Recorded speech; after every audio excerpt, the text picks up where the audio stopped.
Iqbol opa bilan biz ustoz shogirdmiz. Iqbol opa mening shogirdim, men ustozim. Iqbol opaga menga telefon qiladi, ustoz mana shunday muammo bo'lyapti. Men bugun muammosini hal qilaman. Bugun bitta muammo, ertaga ikkita muammo bilan chiqadi. Keyingi kun 3 ta muammo bilan chiqadi bizga. Qarabsizki, biz faqat muammo yechuvchimiz ustozlar. Nima uchun? Negaki biz shogirdni muammo aytib chiqqan vaqtida unga yechim berishni o'rgatmayapmiz. Ya'ni muammo bilan chiqsa, yechimini biz beryapmiz. Bugundan boshlab sizning shogirdingiz muammo bilan chiqadigan bo'lsa, unga siz aytishingiz kerak. Ustoz, mana shunday muammo bo'lyapti. Nima deb o'ylaysan? Nima qilish kerak bu vaqtda? Ustoz, mana shunday qilish kerak. Yana qanday varianting bor?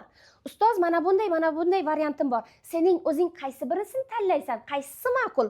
Mana shuni tanlayman. Bo'ldi, tamom, unda qil. Nima bo'ldi hozir? O'ziga muammoni o'ziga yechim toptirdik-a? Ertasi kuni yana muammo bilan chiqadi. Ertasi kuni yana shu narsani takrorlaysiz va ertasi kuni qarabsizki, u yana muammoni o'zi hal qiladi.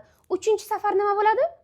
o'zi hal qiladi. Muammoni o'zi hal qiladi, lekin faqat o'zini tashab qo'ymay, o'sha vaqtda agar mana shunday muammolaring bo'lib turib, mana shu muammoni sen yechgan bo'lsang, menga aytib qo'y, men xabardor bo'lib qo'yay deyishingiz kerak.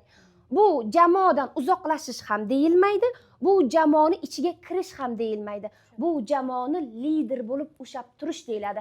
Bo'lmasa doimo biz ishchi bo'lib qolib ketyapmiz. Muammo aytib chiqadi, biz hal qilamiz. Muammo aytib chiqadi, hal qilamiz. Endi savol, bizda bitta muammo aytuvchi bor. 10 ta muammo aytsa, 10 ta inson bir kunda 10 ta muammo aytadigan bo'lsa, sizning vaqtingiz qolmaydimi? Aziz ustozlar, nima uchun jamoaga siz vaqt ajrata olmayapsiz? Negaki muammo yechuvchi inson bo'lib qolyapsiz. Muammoni hal qiluvchi inson bo'ladigan bo'lsangiz, hech qachon liderlar shakllanmaydi.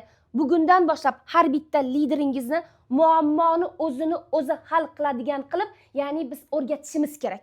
Yoqdimi bu metod? Kimga yoqdi? Yoqdimi? Va молодец.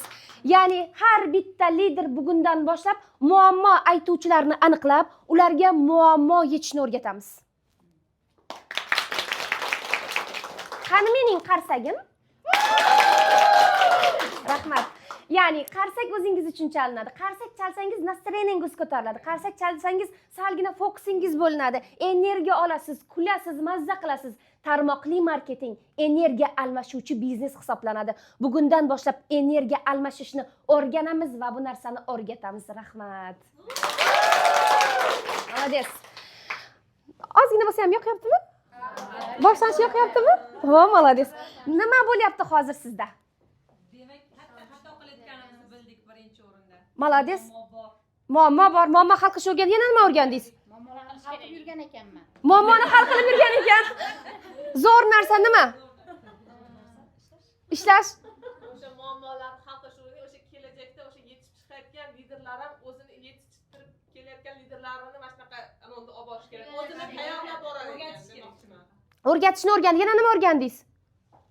Muammo yechmaslikni. Eng zo'r narsa muammo yechmaslikni va yechim. Buni ustozimiz Ibrohim Gulyamovdan o'rganganman. Ya'ni O'zbekistonda Ibrohim Gulyamov, Ixtiyor Do'smetov, Ilhom Begimqulov va ustozimiz Said Murodalievlardan ta'lim olganman.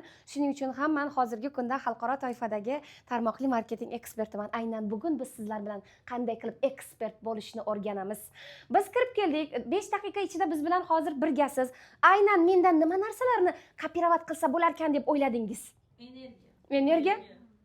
Energiya shiddatni, to'g'ri ishlashni. Hech narsadan tortinmasdan hammasini gapirishingizni, o'zingizga kerak narsani olishingizni odamlardan. Bir ko'rganda tanishdek gapirishni o'rganing. Har bir vaziyatda bitta muammoni hal qilishdi. Молодцы, kirishuvchanlik yana? Duh. Duh deganlar bitta qarsak chalinglar. Молодцы, rahmat. Hali bu boshlanishi. Hali 2 soat davomida biz bilan birga bo'lsangiz chiqib keta olmay qolasiz. Gapimga javob. Keyingi oyga zanitman lekin. Keyingi oy chaqiraman deb yurmang. Rahmat.